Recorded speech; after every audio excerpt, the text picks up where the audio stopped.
Hi everyone, today I'm going to be giving you a tour of our cut flower garden in July.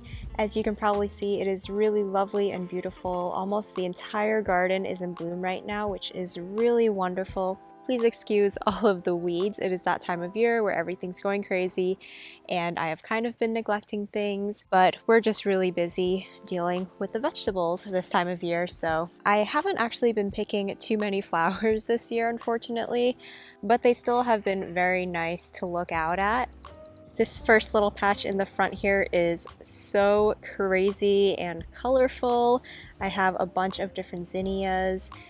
And what's really cool is that I have like the more typical shapes here, but then I also bought like a cactus mix and the petals are a little bit different, and I think that the shape of those is really cool.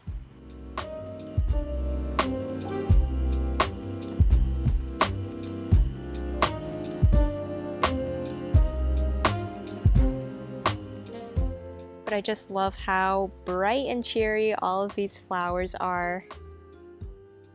So many bright colors, and they just have produced so many blooms on these plants.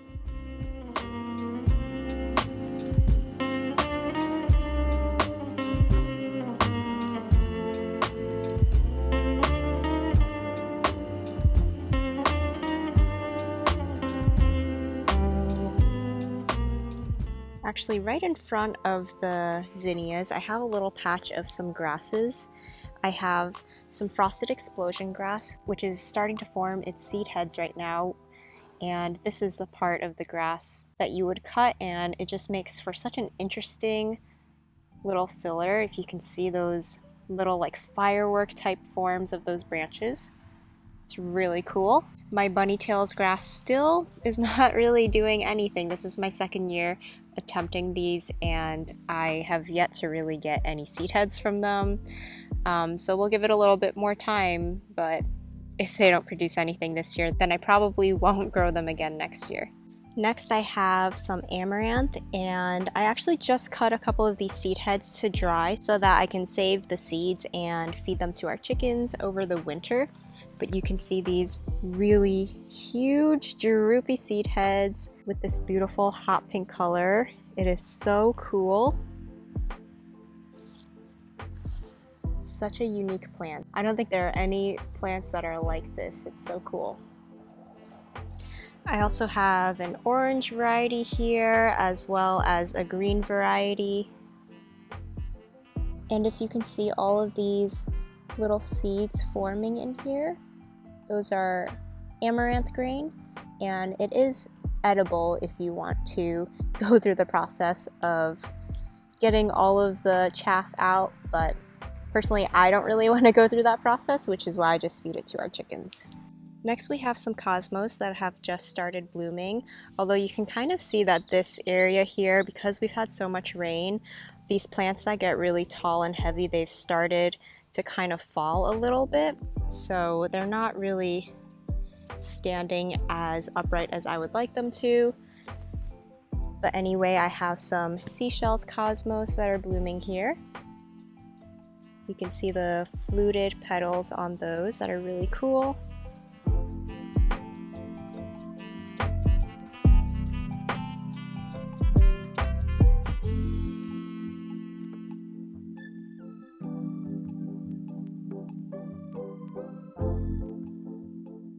Got a few more zinnias here, as well as some sunflowers, but I think because these were leaning over the edge of our garden, it looks like we have some deer damage, which we get deer damage every year on our sunflowers, and I debated whether or not I was going to grow sunflowers this year and ultimately decided to. And again, they're just gonna get eaten by deer. I kind of just know that that's what's gonna happen at this point. We did set up like a little fishing line kind of fencing here. I mean, it's not like really sturdy or anything, but we heard from our neighbor that since it's kind of invisible, the deer will kind of run into this and get freaked out, which I think maybe it worked for a little bit, but they can still reach over and get to the things that are kind of over the edge of the fishing line. So not completely effective, I guess. The feverfew is kind of out of bloom now, so that's looking a little sad. Have a few more sunflowers that the heads have been eaten off of. So, yep, not much to look at there. Although we do have some other sunflowers that are going to bloom, and we'll see if they make it through. I have a few sunflowers here that somehow have not been eaten. I don't know how. These ones are really cool. They're a really dark burgundy sunflower. I believe this one is the Moulin Rouge variety. And this one is a branching one, so it has a bunch of heads on it. I really like unique colored sunflowers. Classic yellow ones are nice too, but it is really fun that there are so many different kinds of sunflowers. I don't know if I knew that before getting into flowers, so it's pretty fun to see those. Next we have some Dahlia plants, which are blooming now. The glads have kind of bloomed already and have gone. I don't know if the lavender glads were blooming the last time I did a garden tour, or if it was like in between tours, but I'll post some photos up on the screen because they were so beautiful. I absolutely loved them. They're kind of done now, but you can see just a few stragglers on these stems. The color is just so unique. I don't even think a picture can capture it, but this like pale lavender color is so beautiful. It has almost like a blue silver hue to it. Really fun. This is a new color that I added to the garden this year, and I'm really happy I did. We've got some more dahlias here. They have been blooming, but I'm not sure why there just are not a ton of blooms today. But you can see a few over here. These are all dahlias that I started from seed. My patch of Bupleurum has gone to seed now, and I've collected a few of the seed heads to save that seed for next year. So soon I'll probably cut this out. I don't think I have anything new to replant in the garden for like late summer. So I might just like leave this here to scatter its own seed. I have not been as on top of like succession sowing for my flowers this year. So I'm kind of just letting things like run its course and go to seed, and next year I might be changing things up a little bit in this space, so we'll see what I decide.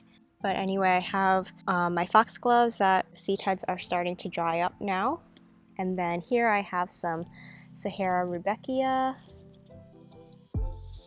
blooming and looking very pretty. I love those unique colors. Rubecchia is the family for black-eyed Susans, but these ones are more unique colors rather than the like yellow and black ones that grow wild in a lot of places. So it's really cool to find different varieties with different colors for these common plants that a lot of people know.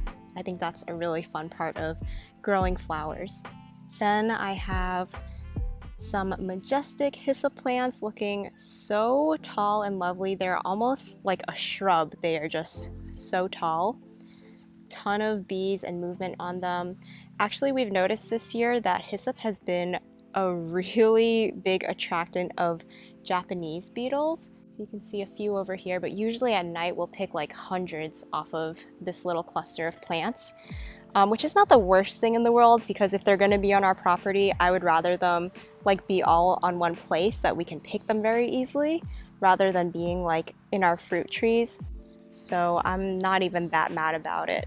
Even though I haven't been picking flowers as much, this has still been a really useful plant in our garden. In this back area on the other side, you can see that my patch of yarrow is kind of a mess right now. It has gotten really tall and the rain has completely flattened it. I need to come in here and cut this back because it's a disaster. But after I cut it back, I think that it will bloom again for the late summer.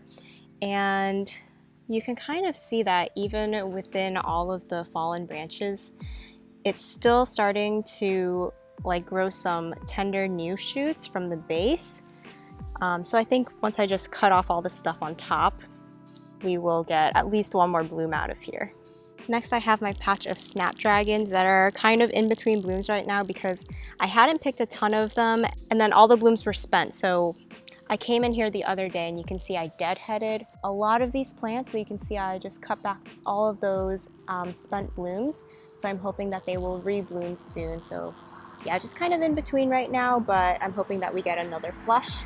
Got a patch of silene going to seed, some nicotiana with those broader leaves, and then my little patch of larkspur is blooming right now, although the stems are very spindly and small. You can see I have a mix with these like purple and pink colors.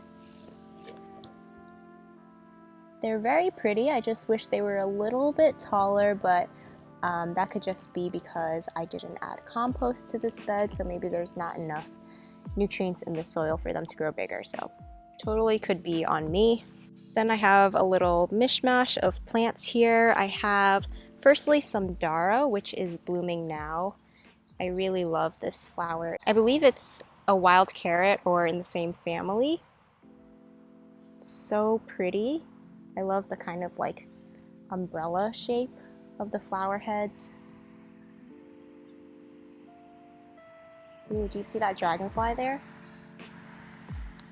How fun. Love seeing dragonflies in the garden because I know that they will eat our mosquitoes, which is wonderful. Anyway, back to the Dara. Here's another seed head. You can see how big it is. I love that purple color. Really nice. Then along with the Dara, you can see I have some Celosia plants here. They are just starting to bloom.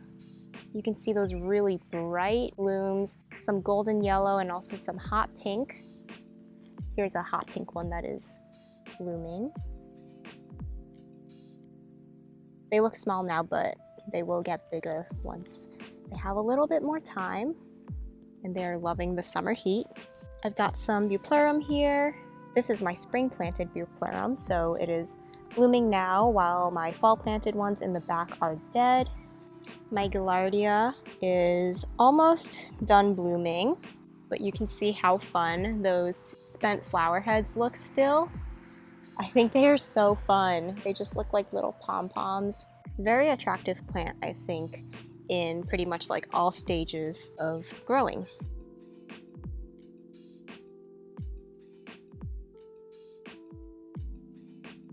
Still waiting on my asters to bloom. They just seem to take forever. I don't know if that's typical or not. And here is my strawberry fields Gomphrena. Finally starting to get a little bit bigger and branch out, which is really nice. Really love these. They add such a nice pop of color. And they make for a really nice dried flower. So I think I'll come out here maybe later today and pick a bunch of these to dry. Lastly, I have my patch of basils. I have Thai basil, which is the one with the purple flower spikes. And then I have lemon basil. Look at all those flower stems there. So yeah, that was pretty much everything that's going on in our flower garden in July. Kind of just wanted to go through quickly and give you a look around. It's really nice that even though I have kind of been neglecting this space this year, there's still a lot blooming and a lot growing, and it's just really fun to see how things can thrive even without our help. I hope you guys enjoyed this video. Thank you so much for watching, and I'll see you again in the next one.